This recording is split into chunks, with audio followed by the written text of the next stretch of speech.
Hi, it's HardReset and today I'll show you all the methods to take a screenshot on Pixel 10.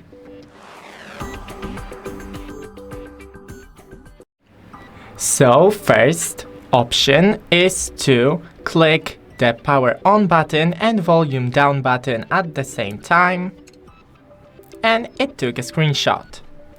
And the next option is to first go into the settings, scroll to system, gestures, quick tap, make sure to enable it and select take a screenshot.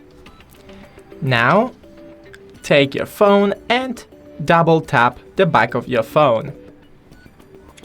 And it took a screenshot. And that's it. Don't forget to leave a like and see you in the next one.